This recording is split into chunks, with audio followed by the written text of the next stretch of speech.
welcome to Thunkworks. I've got set in this box today, and I'm going to open it up and show you what's inside. So this has been sent to me by Metz tools. They're a UK based tool company based in Lincolnshire, and they do a range of fabrication tools, mostly sheet metal working tools I think. And this particular tool is one of their bead rollers.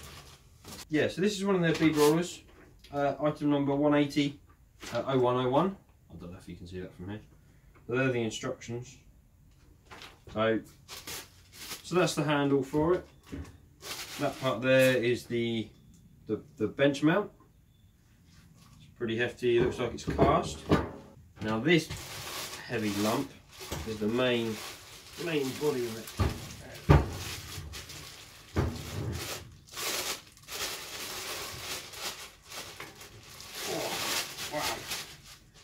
Really is heavy.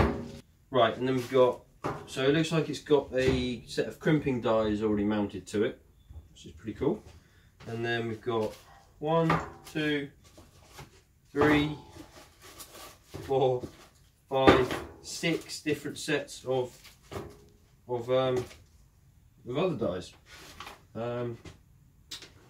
So I'm gonna have a read through the instructions before I assemble it, just to check I'm doing it correctly. And then we'll have a look at what we got and see what we think.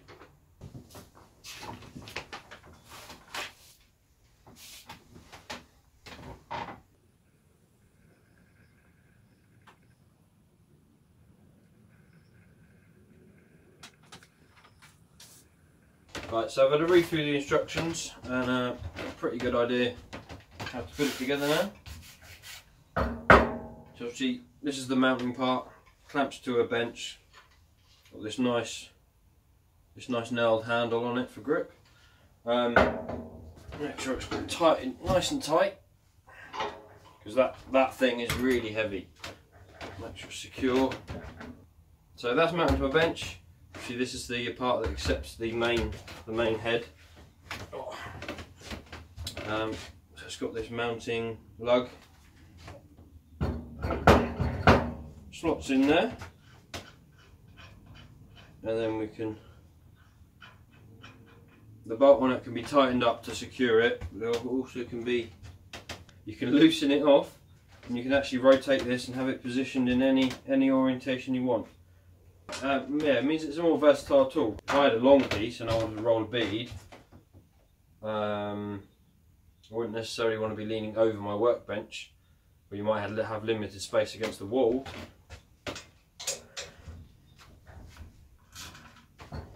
So you could rotate the head,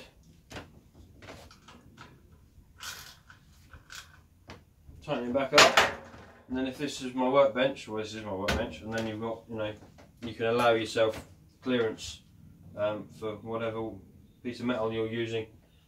That's a nice feature. I'm just going to fit the handle, which goes that way on, and then the shaft the handle fits on's got a flat, so it's got another bolt. Tightens up, secures on there. Sure. So obviously, this is the main body. This is a really big, thick chunk of steel, really sturdy. You've got the adjustment handle up top here. You can see there the gaps opening up, and wind it down, adjust the gap. You've got an adjustment screw here. I don't know if you can see, so that's adjusting the back end of this shaft, so you can make sure these dies are parallel, so you're getting an even crimp when you're doing your pieces. So you've got the main handle here. The only thing I don't like the look of so far, but this is your depth stop, your edge guide, so you can set this and it will help you run a consistent, keep a nice straight line. The end of the screws just hit the main body, so it means you're limited on how far back you can actually slide this. And on the back side of this main shaft, there's a grease nipple, which is a good thing, but that grease nipple being in position in place stops this from sliding off. So you can you will be able to undo the grease nipple and slide it off the shaft, and then you've got the maximum depth. But with these set in their current position, your max depth is, depending on which dies you have, around about 100 millimeters. With this completely removed from the piece, you'd have around 170. So,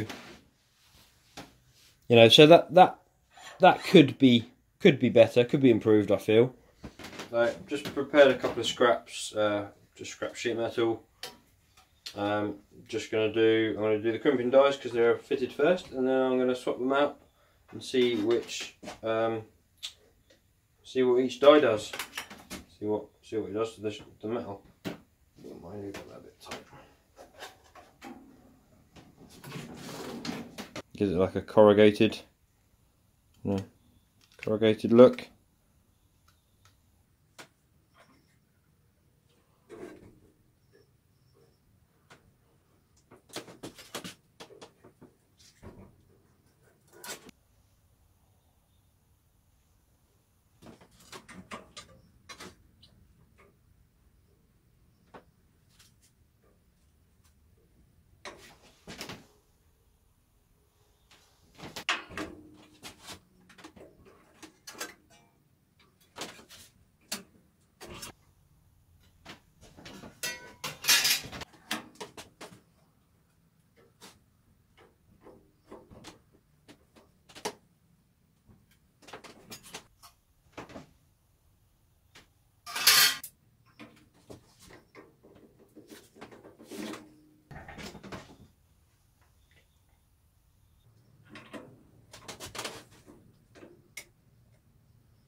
So I've had a go with each of the dies now, and these are my results. So, so we've got crimped here.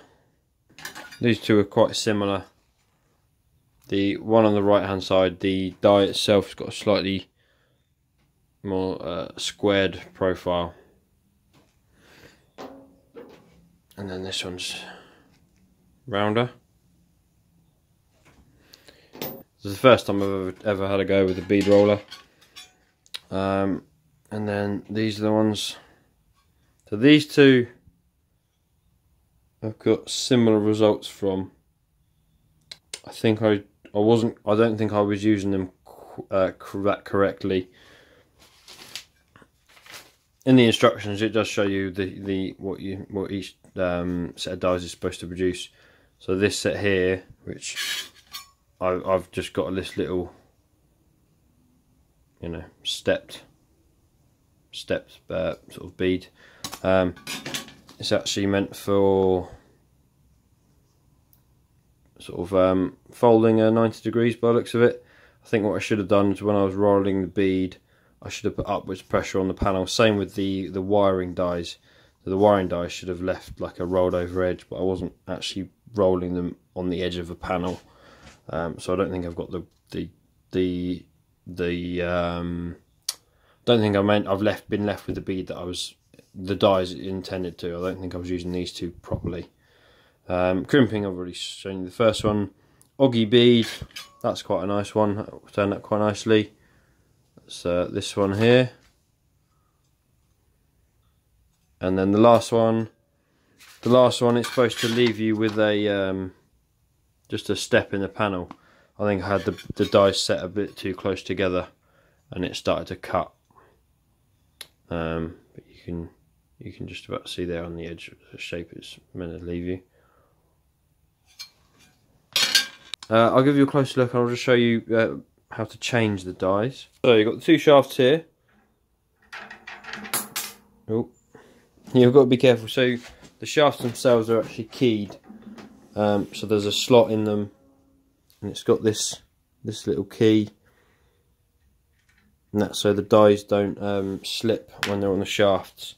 You've got these additional spacers which you need to use depending on the dies you need. So you can see the keyway cut into the die themselves.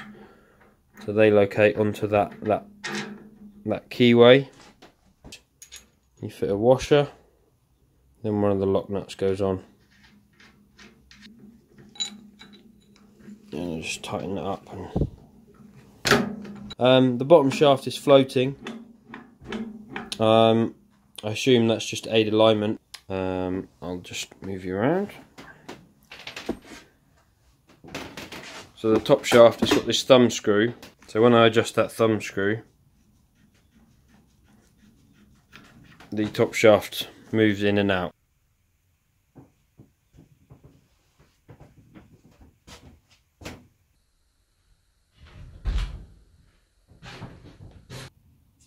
I really like this tool. It's the first time I've ever used a bead roller.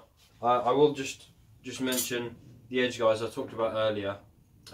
You can undo the thumb screw from the rear and actually slide these out and leave this part here on the shaft, and that gets it out of the way. Hopefully you've enjoyed watching this video. There'll be links in the description to the Metz tool website. If you can go and purchase one of these. I believe they're listed at £165 or thereabouts. I'm not sure if that includes VAT or not.